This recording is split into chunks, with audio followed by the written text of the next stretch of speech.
there, what shouldn't be there.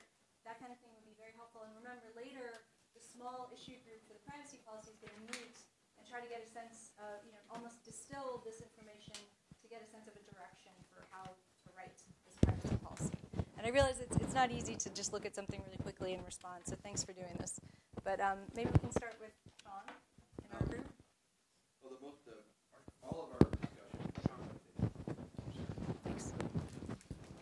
all of our discussion circled around the idea of, or the question about who owns the data, and we looked at item 3, and some of us suggested that individuals, instead of controlling information, that they might own that information, and that from that ownership extends many of the principles that follow in the bulleted list. And we went back and forth with Gary describing some of the different ad tech technologies that are fairly innocuous, that might be confounded by this idea that people own their data. And we also talked about how this idea that individuals own their data exists as a core of the GDPR, this right to be forgotten. And I think we could agree, it seems straightforward that if I have a transaction with an entity, a publisher or whomever, that there's a shared ownership, and the restriction is really related to not being able to resell or repurpose or share that transaction with other parties. That is a sort of, that's what ownership constrains, is that resharing, reselling, the kinds of challenges that we're discussing. But it's not straightforward. I mean, two of the specific things that we talked about tech-wise are, in many cases when we talk about it from a publisher perspective, and if people generally think that retargeting has the ick factor, a lot of the stuff related to the collection of the data involved in retargeting is not happening on the publisher site. It's happening elsewhere, and the publisher is actually so-called the beneficiary because the retargeter is buying that user on the site. So the question is, what's the role of the publisher in a retargeting transaction? And if, in the firmest view of privacy, the publisher should refuse to take a transaction that was facilitated by some other party's taking of data in a manner that people may not feel complies with their privacy view. Then, though, that bridges into the question of, from a publisher standpoint, and extending your audience. So one obvious capability, especially for specific interest group publishers, is to extend the audience. And it goes back, there was a discussion about the cancer site, the oncology site yesterday came up, and how they had ad tech vendors who were basically finding those users elsewhere. Well, what about if the publisher themselves has knowledge of their own audience and they're selling ads to them on the publisher site, when those audiences can then be tracked or bought by that publisher on other sites based off of the information they have from the relationship on the publisher site? Is that any different than retargeting, or is that something that people should feel good about? Because certainly, I would think to the publishing community, the notion of audience extension is a valuable part of their business, and I think that really puts it in the limelight of discussion for later.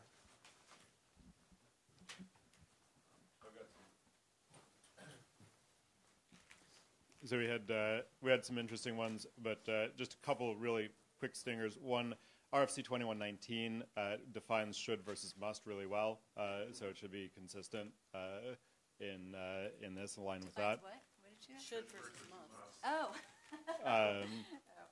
Second, a privacy policy doesn't necessarily seem like it's the best place to have a business discussion, so we might look at the Creative Commons license and modularity of that to present an overarching framework, and then have some modularity for the resultant privacy policy. 3, the definition of personal data isn't provided, and does it match to data representing people, or what specifically should probably be done. For line 7, or item 7, that securing data at all times to the highest possible technical standard is not feasible, because that's an air-gapped machine. So there should be some consideration there. How would you write that? Well, we can iterate. Yeah. I'm just gonna hit the top items there.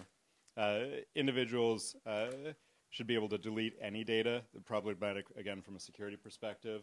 And we had an interesting discussion about the right to be forgotten, and the difference between the right to be forgotten in the public sphere versus the right to be forgotten in the service scope. So that one. And then item number 5, the minimum amount of data necessary to deliver a service. People you may know is a service that just tries to gather all the data possible, and that's a service, so that might be a huge loophole in it. So that's a few quick bullets. I'll send you notes. No, that's fantastic. Thank you. Were there any? And remember, this is not a policy, right? This is not a privacy policy. directed. Yeah, Yeah. yeah. Brendan came over here, who's in our group. On number 7, on how do you write that? Because I totally agree that highest possible probably isn't the term you want. But there should be. You could have a standard setting system, and it's undefined here. But if that's something I take it takes up, or it's something that you encourage at the national level, that's certainly something we've been arguing for. So, Oh, okay. but that you have a standard, and then you ask that people adhere to it, so that you don't have that air gapping situation. Before any more of the good ideas are already taken, since I think Brendan got a lot of what our group had decided, and anybody should chip in if I don't get some of the stuff. So I guess we also sort of thought a lot of the statements in here are very, very strong, particularly number 9. That's going to need clarification. One suggestion was, so there's terms like entity, data collector. Maybe it's better to just say the privacy values of whom. Is this the privacy values of LMC or whoever's signing on to it? Because otherwise we're sort of just reinventing the FIPS here writ large. There was a big discussion about basically functionally 3 and 4 are probably the most important values, since what we're producing here is going to be really key based on what the UX looks like. The difference between must and should, we had talked about that at length. And anything else I missed that someone wants to highlight?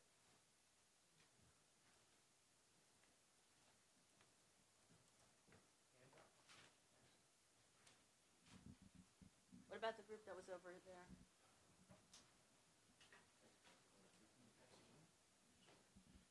We talked about a few of the things that weren't discussed by others here. One was kind of the idea of how do you penalize people for not giving up their privacy but still give them a good experience, and how does that actually work? Is it a pay model then, or how do you not give them access? So just kind of what in the the last intro paragraph there, we thought there would be some more discussion there. And then how does this control work? What does it look like for the user, and will they really use that? And does it open up the world of more fraud and more bots? So now that you've got a profile and you can create these profiles, does it open up the world for fraudsters to really come in and update these profiles proactively to really take more money out of the system? And then one thing we just kind of touched on is how do you handle non-compliance of the privacy policy, whatever that turns out to be, by publishers, and what's the how do you make sure that control is there, and that you encourage them to comply, and if they don't, what happens? Kind of in the background there. So those were some of the discussions we had.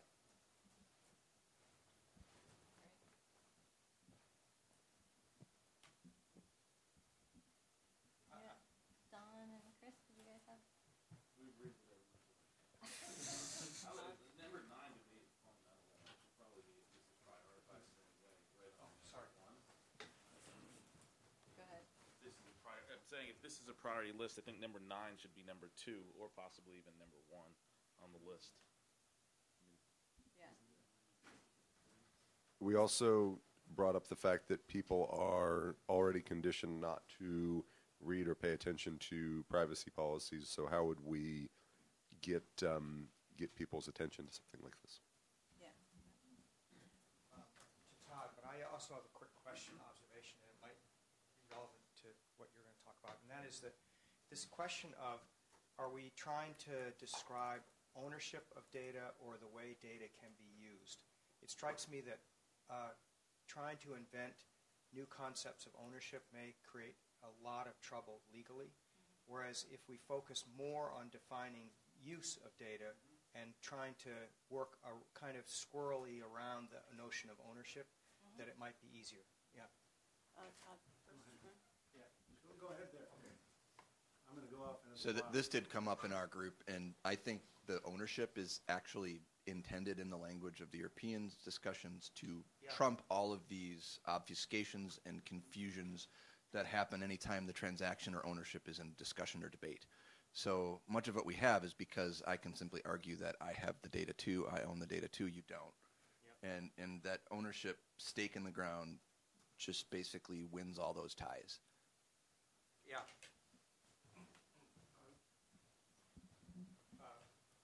Yeah, go ahead. We're getting to you. We probably shouldn't bog down too much into this one, but like we're not in Europe, we are in the United States in this conversation, and and I mean in the U.S. legal tradition, like I got on the wrong plane.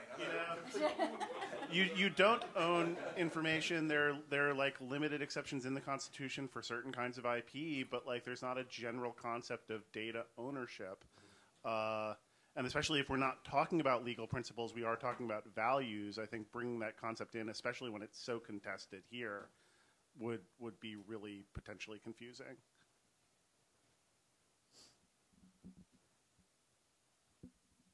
So we didn't talk about the privacy policy at all. Because we started off with a conversation of folks saying this is basically a marketing statement, that it's not really, I don't believe it anyway. I mean, I'm not saying me necessarily, but I don't believe it. I don't trust it.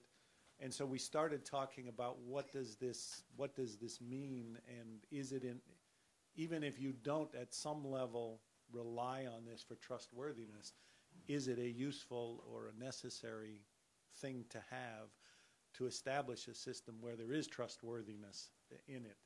And that got into a discussion about a number of things, and I think it's kind of we have to decide whether there's ownership of data, because we have to figure out, when you have conflicting rights, who wins the tie.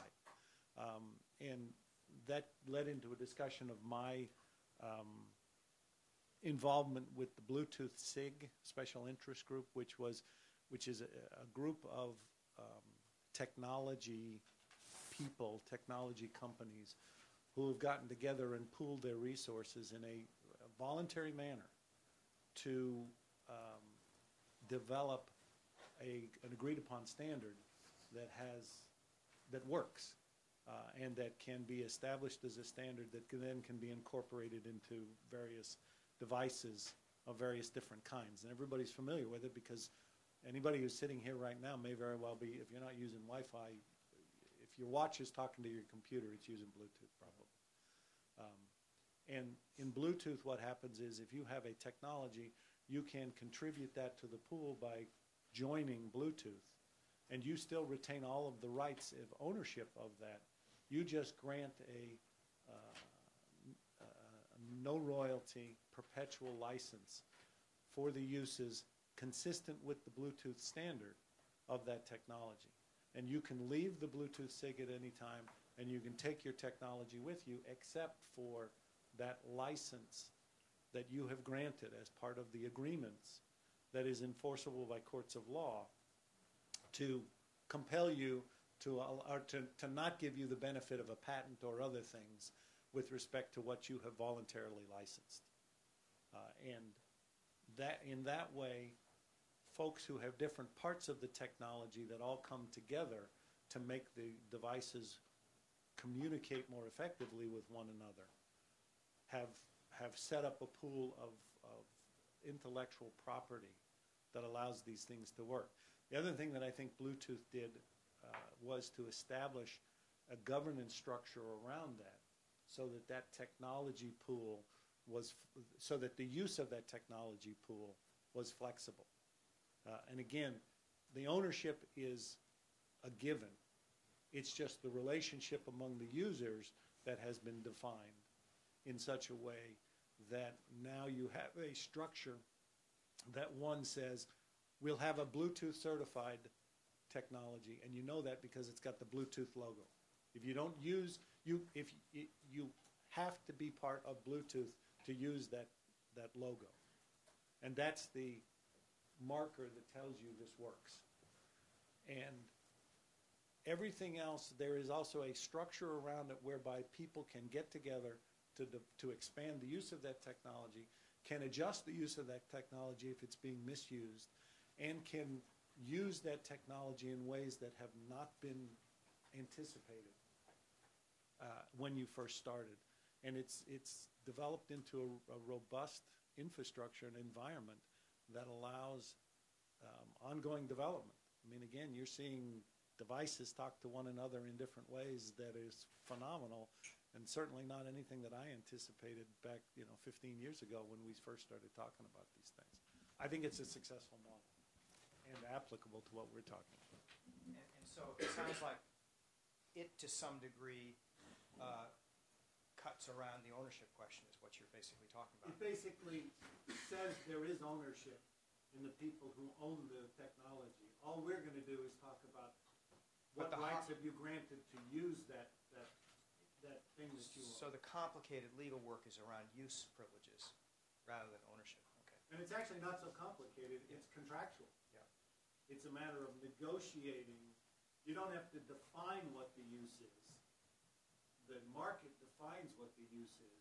You just have to understand that the relationship of the licensing is well respected by law, and you're doing that by licensing this. So we now know who owns what fairly simply.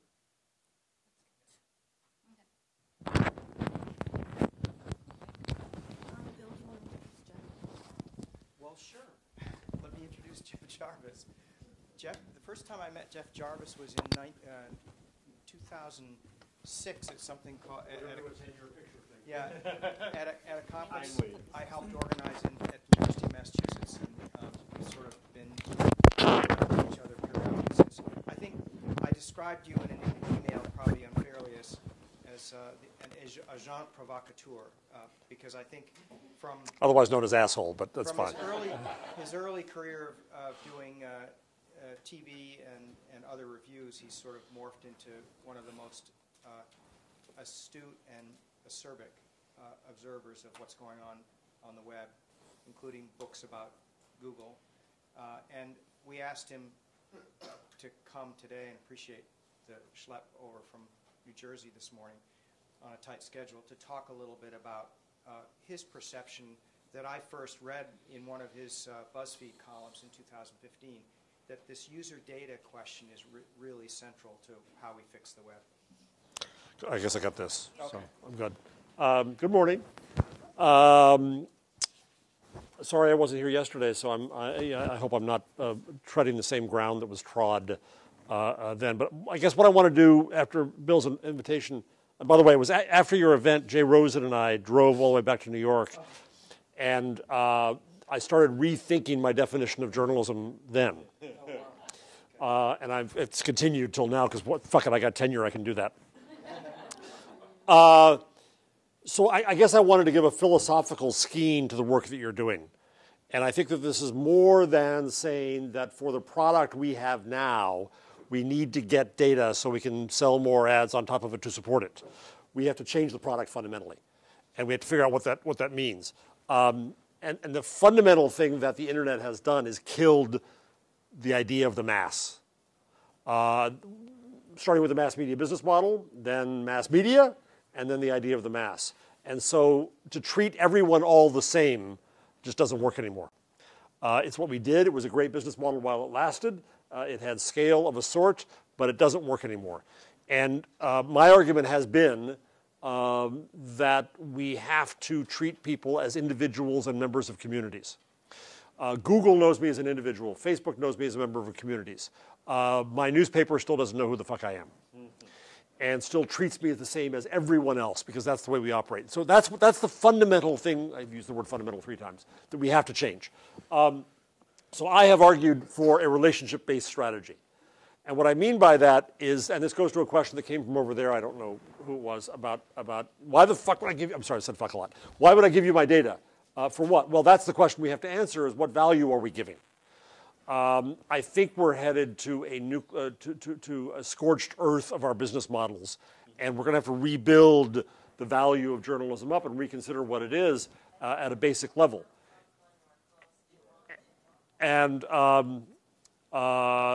so how do we do that? I have tried this in a couple of newsrooms. I've gotten absolutely nowhere because, as one editor said to me, Jarvis is coming here to suggest the house we ought to build, but meanwhile the house we're in is on fire.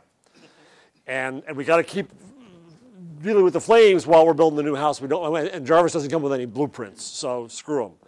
But what I would argue is the starting point is to deal at a community basis of understanding the communities, the self-defined communities that already exist in the areas we cover, and to build products and services around that. And in that process, you by nature get data because you're saying if you build a product for young mothers and young fathers, people who use it presumably are young mothers and young fathers, and you have a data point about them that you can use to their benefit and then also to yours. And so it's really basic, but I think we've got to change the way we think of our products around that. This is the reason that I started a program in social journalism at CUNY and then brought in the brilliant Carrie Brown to run it. And interestingly, we send our students out to say, find a self-defined community, not a bullshit community like millennials or Hispanic that is defined outside of that community, but a community that is defined internally. And the students, every one of them came back the first term not with a community. That was my mistake, is thinking it was singular. They came back with plural communities. And it was at the interaction, at the friction point of the communities where the journalism was needed. And that's why I get very excited by a venture called Spaceship Media. Does anyone here know Spaceship Media? I love these guys. They bring communities in conflict into conversation. They did a big project with Advance in Alabama, then a big Advance-wide project on guns, and so on. And I think that in that process of thinking around communities and the needs of communities, you have people identify themselves as members of those communities. You can then serve those communities as communities, and you now know the individuals who are being served there, and you know something about them. And to me, that's the engine we've got to kick over here. And the usual response is, that's very cute, Jeff, but it doesn't scale. Right, but the skill scales. And if you start to know how to do this, I think it's a skill we can also take to advertisers and such. So starting from that car ride with Jay Rosen back from Bill's event in Massachusetts, my never-ending process of redefining journalism, my current definition of journalism is to convene communities into civil, informed, and productive conversation. Pache James Carey, journalism and democracy itself are conversation, are people deliberating. And it's our job, especially now in this country, as messed up as we are, to figure out how to convene communities into conversation. But again, that gets you back to that notion of knowing people as members of communities and then serving them as such, and we get the benefit out of that. So I think this has a really basic impact on our notion of our product. And by saying that we take the same product we make for everybody, and we want everybody to see the same thing, that falls apart in this age. And it falls apart just logically. I've had this conversation at The Guardian where we both have spent time, where they had, and the max, I think, as many as 400 to 600 pieces of content a day that they produced. No one, including Kath Viner or Alan Rusbridger, can read all that. But if I talked about personalization in the news meetings there, I got just daggers. Because we have this belief that the value we bring is our news judgment. Well, fine. So you can present people with maybe 20 stories they're not going to read, and they're missing the things that they really care about. So to start at one level, just on personalization, so now I'll move past the notion of the community to the individual.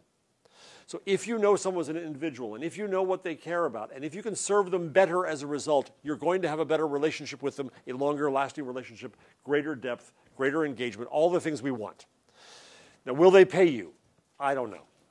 I think we've gone from one false messiah to the next false messiah. Remember when tablets were going to save us?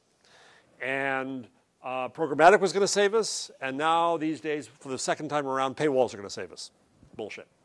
I did a little exercise where every time I got hit with a paywall request for articles I really wanted to read, I just wrote down the number of what they wanted every year. And I stopped after 2 weeks at $3,600. And that was a year ago. Since then, Quartz and Bloomberg and name the other sites have put up paywalls. It ain't going to happen. It's our editorial ego talking that our mothers say, well, you're worth something. People should pay you for that. There's only so much value. We have to figure out, as Chris said, we've got to figure out the advertising piece of this and the value we get. So I want to just talk about the individual piece for a minute. Ouch, ouch. Every time a computer drops, an angel hurts its wings. Is it okay?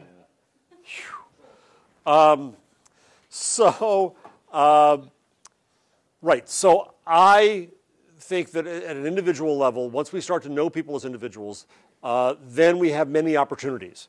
One is personalization. Another is subscription, buying access to content. Another is membership. I'll say more about that in a second, which is patronage, charity, begging, as The Guardian learned. Another is events. Another is commerce, experiences, education. Right? There's tons of things that come out of knowing someone as an individual. But, again, we've got to rethink how we see people in that relationship. So let me talk about membership for a minute. When The Guardian started membership, and I was involved in that in the early days, they and I realized pretty soon into the process that we weren't doing membership because we weren't saying, here's something of value to give you back for your money. Here's a tote bag. Nobody wanted the tote bag. They said, put the money to the journalism. It was patronage. So they realized pretty quickly it was begging. And that's all it was. And they found some interesting things in the data there. I'm not current on the data, but in the early days, they found that, for example, right after Trump won, they were covering public lands a lot because of the fear of what he would do to public lands. If he thought that was the only problem we have. And it's going to get bad soon. He's bringing back employees, by the way, just to do oil leases on public lands. So just so you know. Yeah. So they did public lands coverage. And they got huge conversion to contribution and membership from that because they were the only ones covering it, point one. Point two was the people who were giving the money were not regular users of The Guardian. They were the people who came in and said, I care about public lands. Thank you for doing this. Here's some money. And so I think we've got to rethink membership around three things. New tribes, new rewards, and new contributions.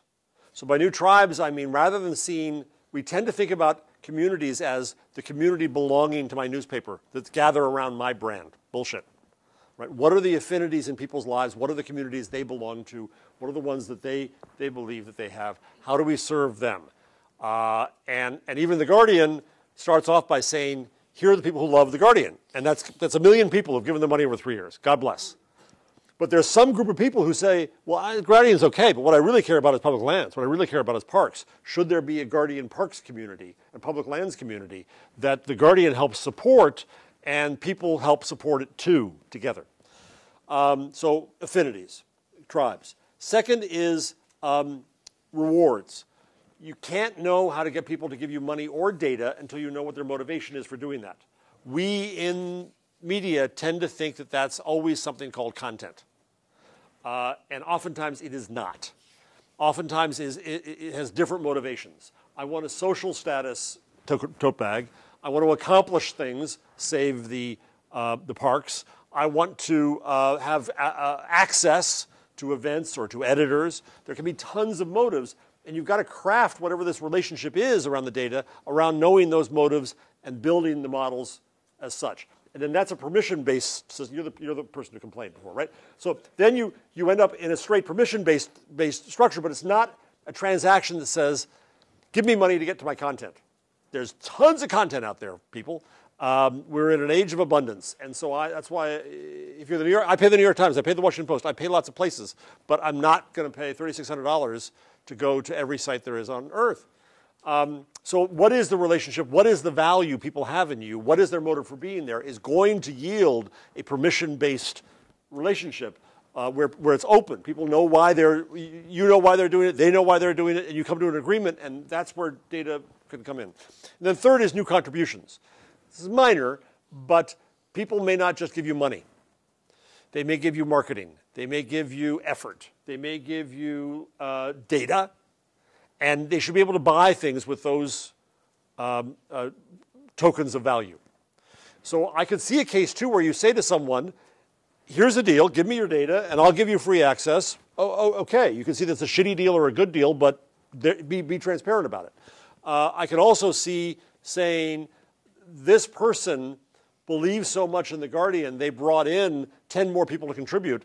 I'm not going to ask you for anything. I'm going to reward you with thanks, shower you with thanks because you did that. So, last point. We don't have the skills in our industry to do most any of this, right? And one frustration I have had over the last 5 years of talking to publications about this, and I think it's starting to get better right now, and I'm delighted that Chris is working on this and Meridio exists, because we do not have the means for individualized user profiling. And even if we get the data, we don't know where to put it, how to analyze it, and how to use it. And so we have this huge skill gap in the industry that somebody needs to help us fix. Back in a time of greater trust in the platforms, I would have suggested that they could have done it. Right now, I would not suggest that. And I'm glad that there are efforts to build this internally, but we just simply do not have that skill in the industry. I've worked with some newspapers where I've tried to get them just to personalize a few links on a homepage, and they have no mechanism to do that. I was going to do it through the ad system to treat headlines as ads and use their ad targeting to be able to try to give people greater relevance on the homepage. That's how screwed up we are. So we need this effort. We need efforts. I didn't know Dave was going to be here, but on the bottom of my notes is Gehring, Project Meridio, because I think that this is an effort to not just exchange data, but get data and know what to do with it and know how to act on it. And so I think part of this, so I think emails are a good first proxy, but I think that gives you permission to spam me, kind of, right? Because that's how everybody knows what's going to happen, right? I'm going to give you my email, and do you have an unsubscribe is the situation. But if I tell you that I'm a young parent, I'm certainly not, that I'm a young parent, and I am in that community, and I get value for that, and I identify myself, and I interact with other people, and I use the coupons to buy the diapers, and I do all this stuff, there's a richer, deeper relationship that exists then. And along that way, you can target content to me in ways that will be useful to me. You can target advertising in ways that will be useful to you. But we as an industry need this mechanism. I've had this conversation with both Google and Facebook over the last 3 years or so of saying, Dave and I sat in a room at Davos, pardon me for that, 4 years ago, 5 years ago? 4 years ago. And all the publishers in the room with Google in the room, this is the beginning of DNI, of Digital News Initiative, screamed at Google and said, give us data. You know our users better than we do. But first, you should listen to that. There's a problem there. But give us data. Google, this is even before the atmosphere now, but Google said, what are you going to do with it? What do you mean? What data? What are you asking? You have no idea what you're saying. And they were right. Because we didn't know what we were asking for. We didn't know what we'd do with it. We didn't have the mechanism to do anything with it. We just thought that that's where the money is, so give us some of it. You owe us that. However, I think we've seen the beginnings of data exchange occurring, the bare beginnings, where now both Google and Facebook have said to publishers, we will, if you have a subscription mechanism, we will use whatever data we have to come to a conclusion to say, he's a good mark, go after him, but he's a cheapskate, don't bother with him. So whatever conclusions they may have had or whatever data they may have, they're not giving us the underlying data because they don't want to do that right now because they get in big trouble. But they can give us some help along the way. And that's fine for subscriptions. I've also begged them to say, go to the next level and say, this is about contributions as well, right? He's really generous. Go after him and he'll just give you money for being who you are. My friend Mark Goldberg, you'll meet him soon. But then the next level is that doesn't benefit the consumer, that benefits the media property because Google and Facebook are trying to make nice with media properties because we get them in trouble all the time. What they should be doing is telling us this person loves politics. You would be wise to serve them political content because we know that about them and it's useful to them in a way that's respecting of their privacy, in a way that's not harmful to them. So the one way that we see this exchange occurring now is that Google and Facebook are telling you that person is prime for a subscription pitch. And then we are telling the platforms that person is a subscriber of mine. Please treat them differently. So when I come into a search or at Google or get a, what do you call it, carousel, now if you're a subscriber to the New York Times or the Boston Globe, you will get content from those publications in that carousel. So that's a data exchange. We've just done it. We've started it. I think there's more opportunity with the platforms to get, if we think about this from a consumer value, a user value, more opportunities to get that kind of exchange, but we've got to do it with standards, and we've got to have the mechanism in place to do something with it when we got it, and we don't have that. So I think one key missing thing here is this capability of using the data, and then within that, recognizing the variable value of users. And I'm worried about that in one sense, because that could equal redlining, and I don't want to do that with, but paywalls do that anyway. That user is valuable to me because they give me money, so I'm going to serve them. They don't give me money, I'm not going to serve them. We're redlining journalism right there. But as long as we keep on thinking of everybody as a mass, we tend to just think that everybody is equally valuable. And so we will accept or reject them based on that calculation. If we start to say, I have a relationship with this person, they like me, I like them, I give them greater value, I get greater value from them, then we start to change the dynamics of not just the product, but also the business analysis. But that can only come if we have the mechanism to do this. So I hope this wasn't too much kind of in the clouds, but the one thing that I would want to encourage is that philosophical view of what's of value to people as individuals and members of communities. And if we think that way, then I think that the data can start to flow to us in ways that is consensual and valuable. End of spiel. Any arguments? No, one of the things that you reminded me of was when we were launching the DNI, we had a series of things that we were asking Google for. I'd left Google, and I was now on the publisher side of the table working with The Guardian in this coalition. And one of the things, when the publishers were asking, we want data, and then I was as frustrated as this new guy at The Guardian because that was my first question, like, what data are you referring to? And so then they were like, we don't know, actually, but it's hard to admit. So that was usually like a 2-month-long ambiguous conversation amongst 8 publishers.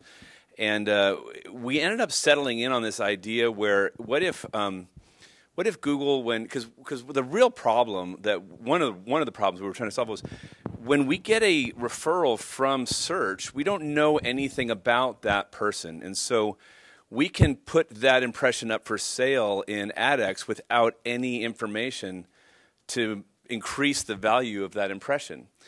Is there some way for Google to send along in the referral string some segment style data about the user that would be useful for us? Because the alternative is we have no knowledge of who this person is, so we go and buy data from some third-party data partner who got it because we're getting a marginal CPM from Outbrain at the bottom of our page where we're leaking the data that we get to buy back tomorrow from these unknown search and social referrals. And so I had this conversation with Neil Mohan when when we were in those, and like privacy, Google's not going to send you any information about Google users because the EU will just barf all over them more than they already do. So then we ended up settling in on, well, what if that was obfuscated in a way where the segment data about the user that was coming in the referral string from a search referral was only useful in the context of AdX monetization. So conceptually, it was staying within the framework of Google's infrastructure, and so that data was never conceptually leaking. And so, 4 years later, we actually did that. Yeah. So it was interesting. So. Microphone back there. Yeah.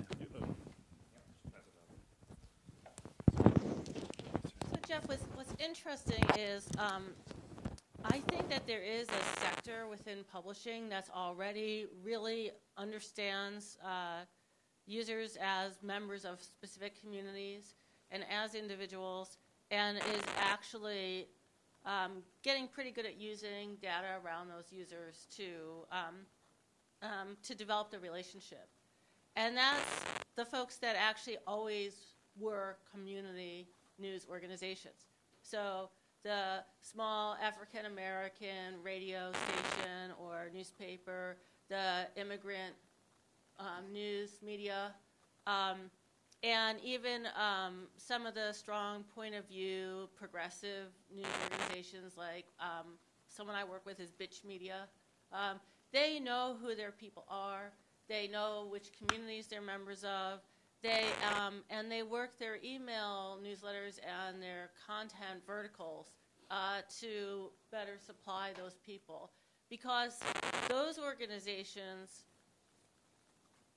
trust is essential between the members of their community and the content that they're providing.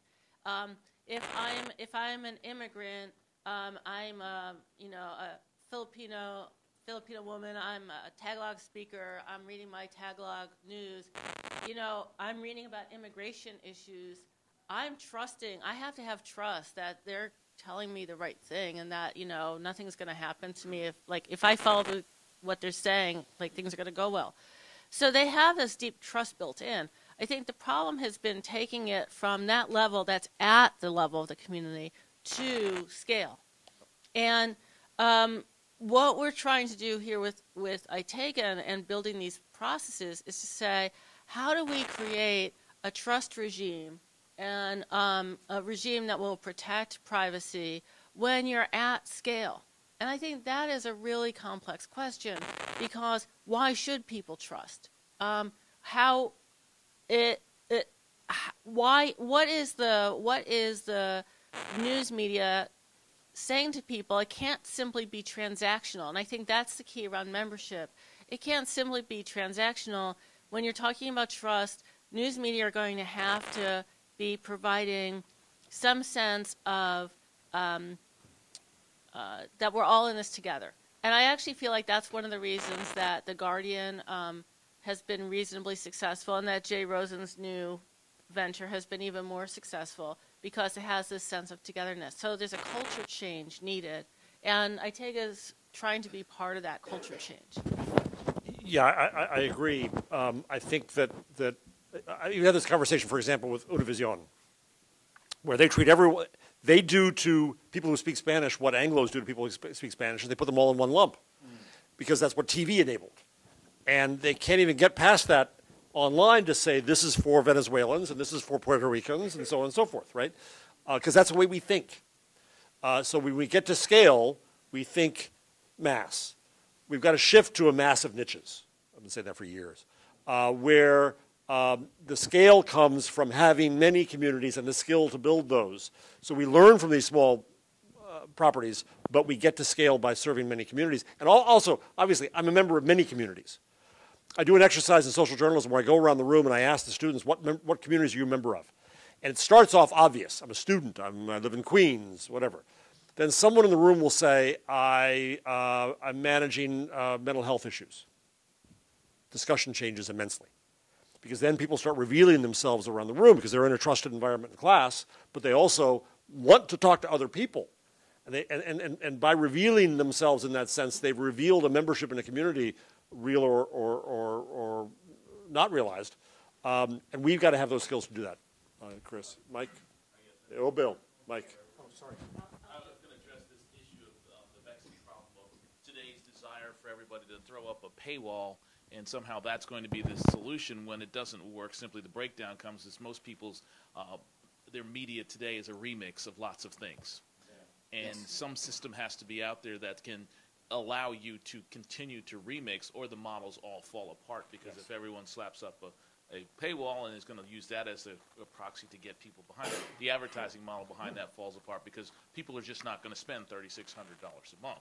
So this advertising side of it has actually enabled the ability for people to remix the communities of interest, the image tribes in their head, whether they're really in the community or not. They like to go on and read about it. Has enabled this giant remix, which is good for society, right? So but the key here is, when it comes to membership, is how do you get people to come in where there's a greater model above just the transactional, I don't know who you are, you don't know who I am, where we're stuck with in publishing right now, but not take a community out potentially. So if you look at it, we talk about paid as being money all the time. There are other options in paid above that sits above it. It's some sort of membership line that says, I'm in a marginalized community, or I don't want to be revealed when I come in here. But there is a way to, skin that cat simply by saying, okay, if you do X over here, we will guarantee you that your privacy will be protected, but do this. That's the mass aspect of it, where somebody like Ford wants to advertise trucks. They don't care, who sees. I see my son sitting down sometimes watching videos to get coins for a game. He's watching a truck ad because they said, hey, watch this ad and we'll give you coins. He's like, sure, whatever. Now, that can be tracked, but then also you could offer it not being tracked, so you have an alternative currency that drives the system that allows people at all sorts of communities, all sorts of levels of transparency, and all sorts of level of privacy to transact in the system. But it does enable the money to flow. So that, that's an answer to the problem. It's a truly vexing problem. It's a huge undertaking, but I think there is a way to do this. But it requires large scale, and it requires an alternative currency. And somebody can bounce up against it and say, hey, look, I'm bouncing off this. I want to read this story. And the system says, well, this is your first time here. You have 500 coins. Go ahead and use them. And I decide that, okay, I'm going to use it. It's 10 coins, and I go away. And I never come back. Nothing has ever been revealed. It was an attempt to get you to enter the system. It really leads to a lot of different thinking around how we look at that relationship of what membership is and how broadly we make this go as far as allowing the privacy to remain and thinking of the people in the marginalized communities and the people who just don't want it. We have to start there and figure out how do we allow them to be in this greater network and still give them what they want. Yeah, a few things there. One is we also have to have enough to entice that person who came in with that crumb, here's the cake, right? And two, so in Google's subscription efforts, I remember when they presented this with the GNI, they had worked with the FT, I think it was, the FT, and they came up with a taxonomy of users that said this user gets a lot of access for free while we entice them. Now we're going to start to close it in on them, and now we're going to shut them off. But because we had the chance to give them value and to recognize they got some value when they might be enticed. Same, I think, argument goes with data. And that the other question is, in your slide, setting the fucked precedent, thank you very much, it helps me out. Without first-party data, you're fucked. It's also what kind of data that is. Demographics are bullshit. They're going to get us nowhere. But actual affinity and interest gets us somewhere. So the quality of that data, say we can tell you this person is interested in trucks because, right? More questions, comments? Arguments? Thanks. That was a really awesome presentation, and this is probably going into the parking lot. But I guess I'm wondering, I'm curious what your reaction is, whether you think advertising is really what's going to save the day here, because we've been talking a lot about the word scale and your notion of like really micro-targeted communities and reward tiers. It speaks to me because I think about the things I support. I look at like podcasts with Patreon level tiers of rewards. And that's that's the type of community I try and inject myself into because it's not just the tote bag. It's this person's coming to the town to do a live show or a meet and greet, and maybe there are local outlets doing that type of thing, but I've never really seen it. It always seems to be much more pie in the sky as opposed to I want relationships with specific reporters, specific beats. So I'm just rambling at this point, but I'm just curious whether you think everybody's going to have to sort of shift to that type of model. As you started, I flashed on the idea that with self-driving cars, the parking lot metaphor will go away. We'll need something new. Sorry. Right, so there's a depth of affinity, too, right? There's a magnetic attraction you can measure. And in some cases, it's high. And I am a member of this community. I care about this community. I want to support this community. I want to give money to people who support it. I want to, right, all of that. There's also a much lighter level of I have a vague interest in this, and we've got to serve both, I think. So I did an event on membership, a small convening membership, private one, about 4 years ago, and I brought in Goldie Sheikh al-Islami, who's the head of WBEZ Chicago, because she asked for this. And I also brought in Jack Conte, the founder of Patreon. This resulted in Goldie joining Patreon's board, which pissed me off because I wanted to be on that board. It'd be fascinating. But she has more value. And it struck me at the time that why doesn't every podcast have a Patreon page, right? Why isn't that notion of, I want to support this, I like this, I care about this, opened up? Have you all watched Amanda Palmer's TED Talk? I never recommend TED Talks, but I'm going to recommend this one. In this conversation, I highly, highly recommend you look up Amanda Palmer TED. Amanda Palmer is a singer and ukulele player and brilliant, but she also started as a street performer bride. And she talks about giving people the opportunity to give. What that means. It doesn't work so much if you're Huffington Post part of Verizon. I'm not giving them any money, right? But it actually can work if I'm Advanced Publications and I'm in the local paper and I care about it. And it certainly can work if I'm Bitch Media and there's something of value there. So I think we have to understand that level. So your basic question at the beginning, is advertising going to save the day? No one is going to save the day. The problem here, and you all know this, I'm not saying that you don't know, is we have to develop multiple skills for multiple revenue streams. And that's more expensive to do, and it's riskier to do. We run communities of practice in various areas at the Newmark School, one in product, one in audience. We also started one in commerce, because it is my belief that commerce is an opportunity. It's another form of advertising where there's greater trust involved. You trust Wirecutter to tell you that this is really the best toaster, and they really spent 100 hours figuring that out. And so you get revenue back as a result of that transaction. And so if people were involved in commerce, the reason I ran this group is because that then is another motivation to have the skill of user profiling. Because what are you going to merchandise to this user if you don't know anything about them? If you know it's a young parent, I'm going to merchandise this versus that. And so we're going to have multiple streams across some form of consumer revenue, whether that's subscription or membership or patronage or whatever it is. Advertising, but we have to reinvent advertising at a higher value and not purely volume-based. Other consumer revenue with things like events, services, education, and so on. And we're going to experiment, and it's going to be hard. We also have to recognize efficiency. One other thing to say. I use this example. You all remember that story of the two-color dress story that BuzzFeed did? Is it this color? Is it that color? Remember that? Right? So anytime a place like ASNI or any one of those places, I say, how many of you, your publications, wrote that story?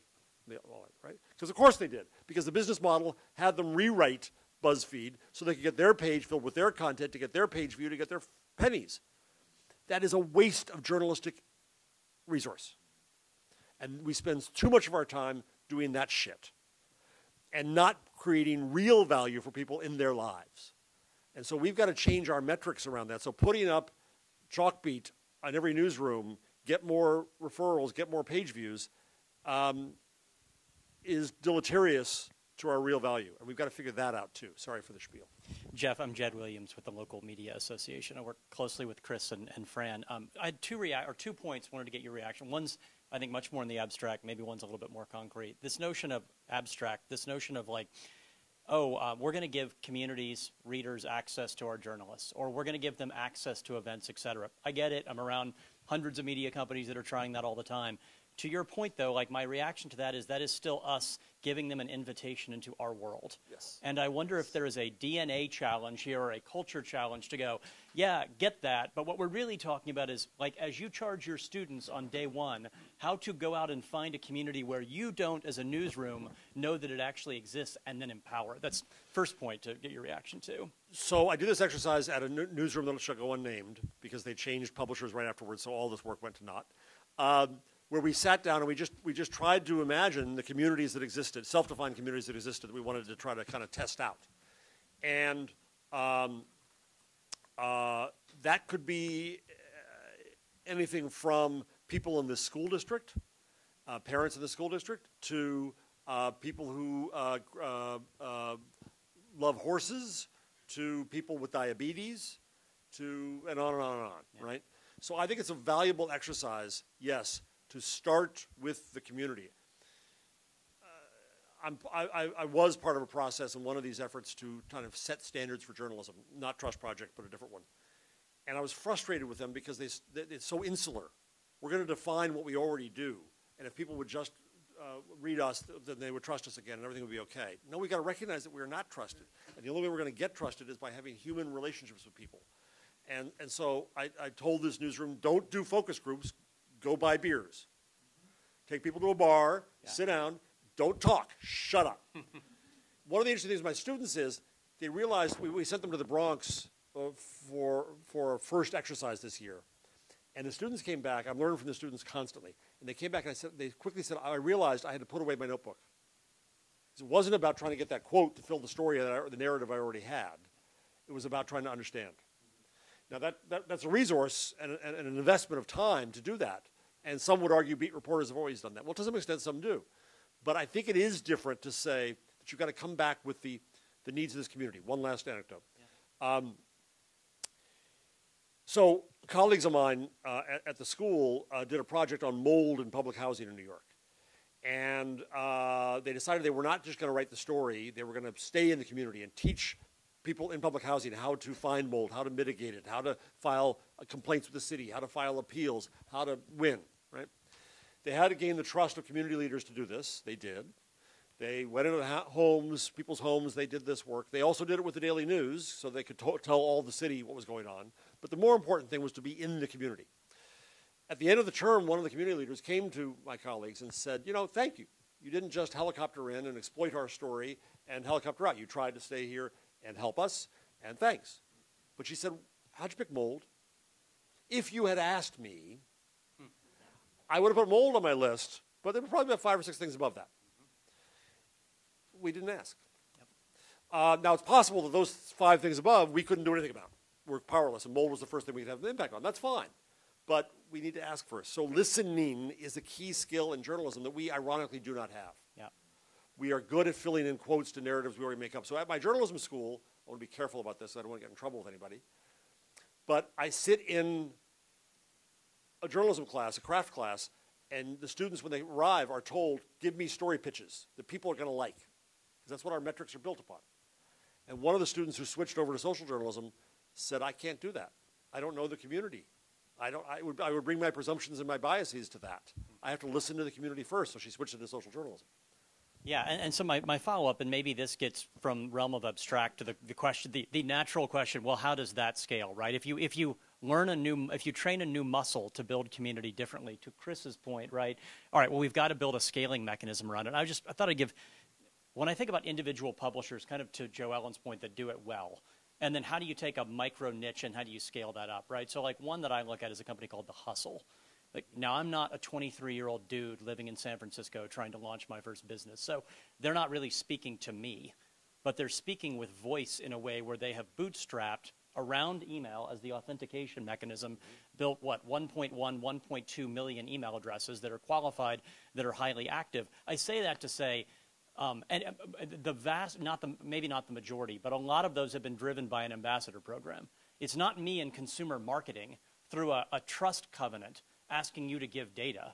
It's this dude over here who's already built his first business saying, be a part of this community. Right. That's the social currency, right? And then that next user who signs up doesn't even really think about what they're giving. It's, no, I want to be in this community because Dave's in this community and Dave's awesome, or whatever it might be, right? I say all that to go like, they have built identity around ambassador that's owned by their community, and that becomes a micro. I'm not sure how you scale that by itself. My point is, if you had more publishers that were thinking about it that way, you'd have niche, niche, niche, voice, voice, voice, and then go, wait a minute, we have a whole lot of first-party data here that's well-qualified and authenticated, where people aren't asking it permissioned and not asking a deep trust question there. How could we now aggregate that pool and utilize it with some sort of, scaling mechanism or currency? Just one example to give. Right. So why do we feel the need to scale? Because the business models we've had are based on trying to bring 1 million or 3 million or however many users to, at the time, an ad agency and now to a DSP, right?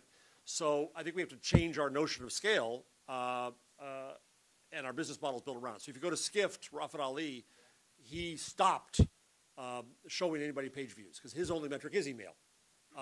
You go to the Skim, they have ambassadors who are out there. I think there's tons of opportunities to think that way and to rethink the metrics of how we run our businesses. Now, you still, at some point, need to scale up, but you got to do it in a different way. You don't start with saying, I've got to come up with a product so good that 1 million people are going to want this. That doesn't exist anymore. I've got to come up with 10 products that 100,000 people are going to love or whatever. Is that up to 1 million?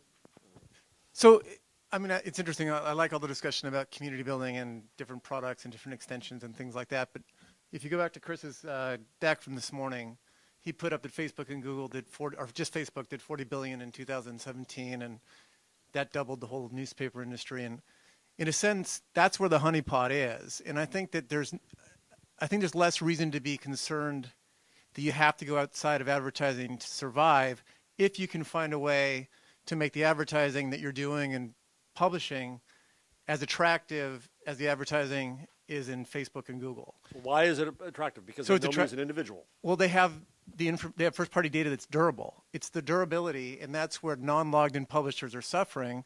And if we can solve the problem of bringing durability to the audience, whether they're logged in to the point where you know something by name, or you just have a durable identifier of their activity in an anonymous fashion, that's the foundational layer. So a lot of the stuff that we're talking about here goes above, it's new applications you can put.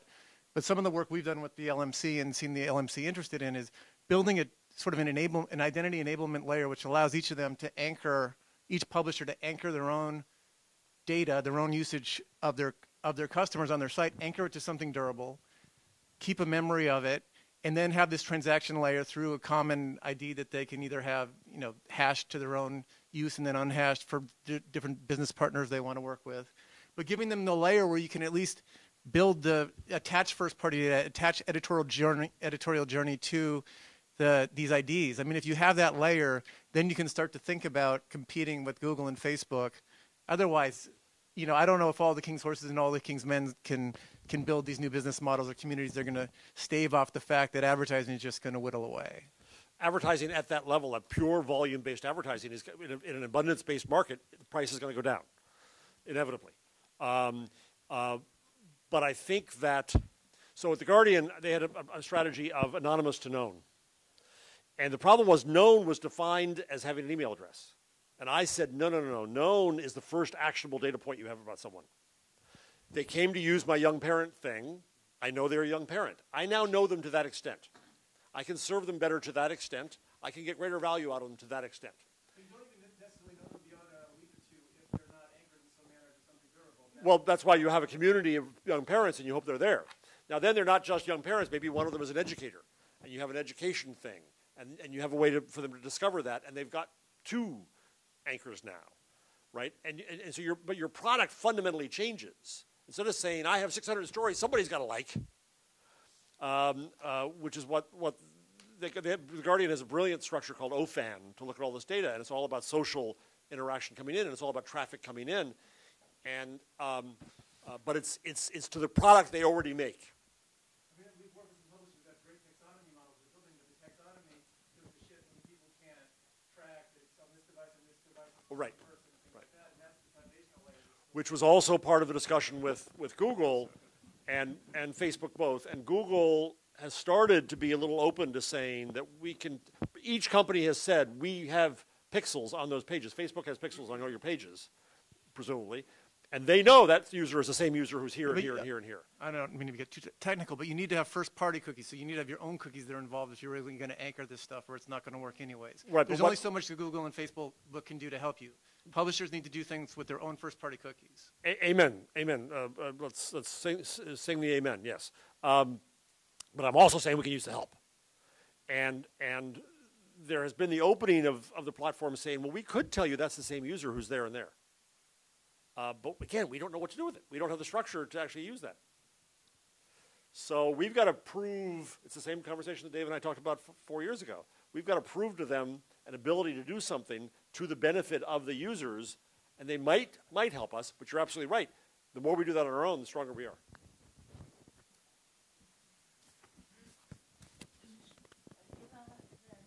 And then I'm going to apologize in advance. I have to run at 11:30. I'm sure you're sick of me by then anyway, so it's fine. I was just going to add to the conversation. I think the power that Facebook has is more than just the durability, and it is, that they have information on you on an individual level.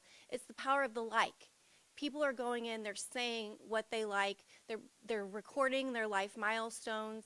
There's all this extra data that the person is giving and saying, these are my preferences. And I think that's where the real value comes in with Facebook, because then an advertiser can go in and, you know, really micro segment a person based on their product or their service or whatever.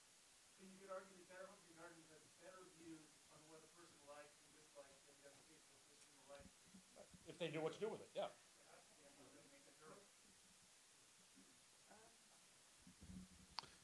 Are publishers focusing on the wrong issue, and should we just say, Whatever that question is, well, the answer is yes. but I guess we're in this conversation to talk about privacy and how we on behalf of publishers gain control of the identity information, or get access to it in a way that people trust us, et cetera, et cetera. Should we just instead be saying, in this group, I'm not going to attend any more of these groups.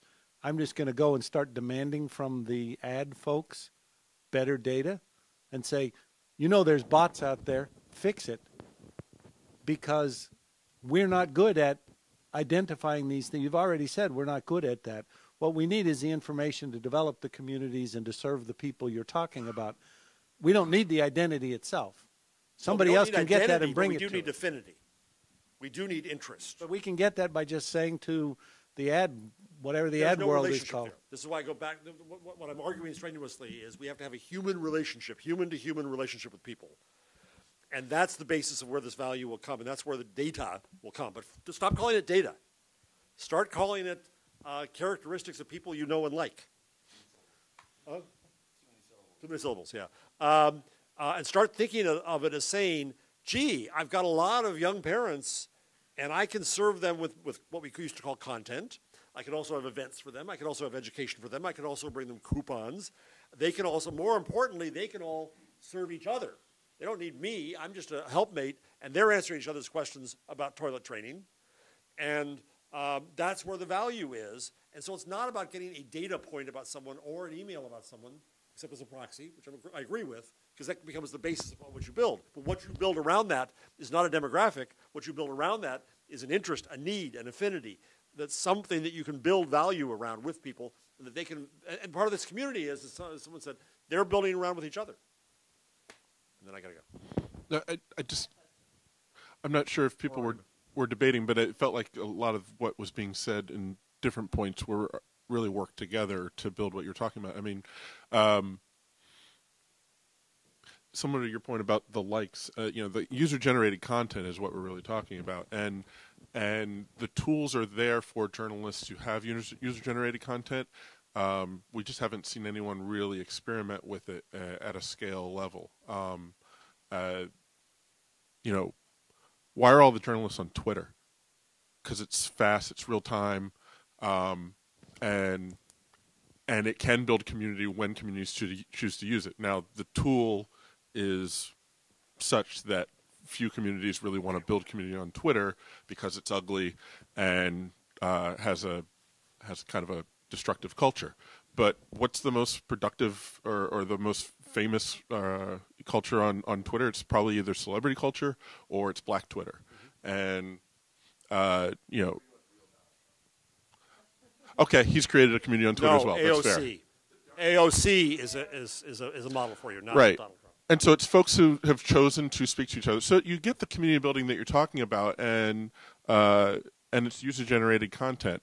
It seems to me that you're describing basically a recreation of Facebook in a journalistic environment. Am I misunderstanding? Well, I would caution, I'll obnoxiously caution this, if with respect.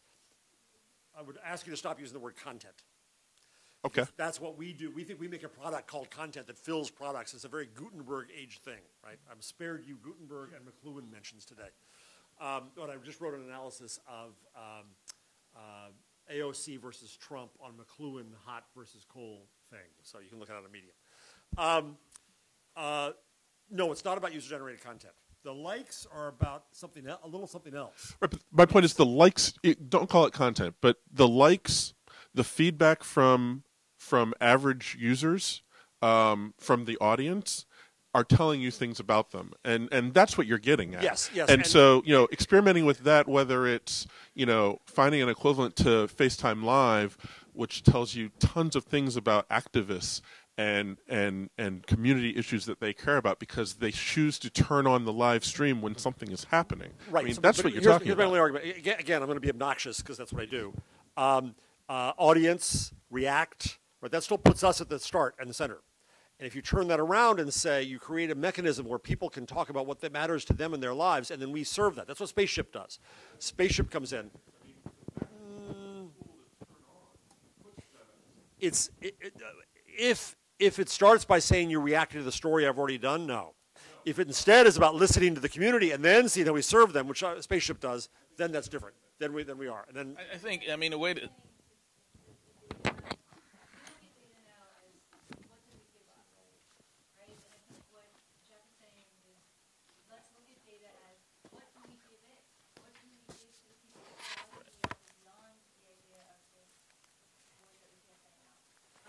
Yeah, I have one thing. There's one global perspective I have on this from your perspective and may address this is it's kind of a trusted influencer network who has rules around, you know, the way we interact and what I'll do. Case in point would be during the Olympics.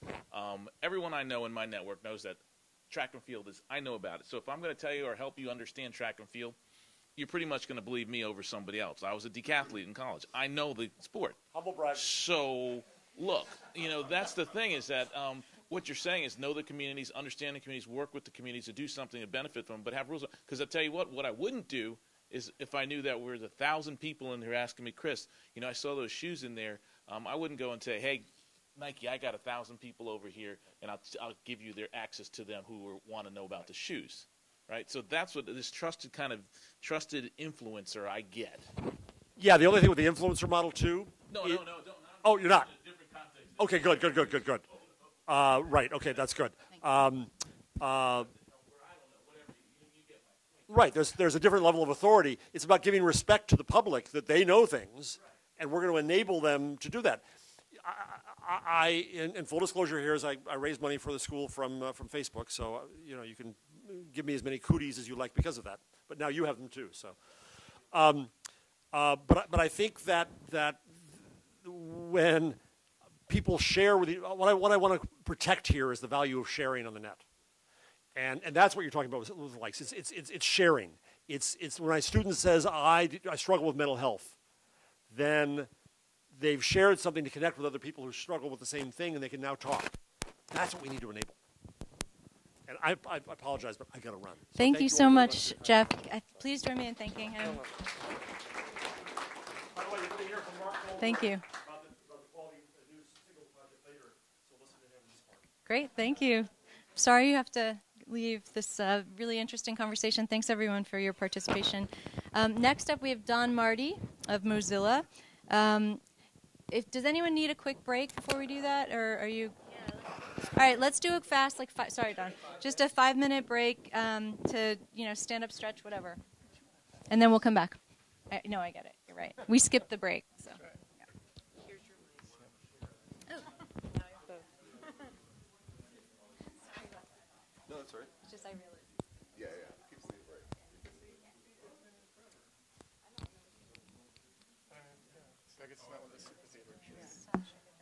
I figured it was a bigger theater. Just think of it as like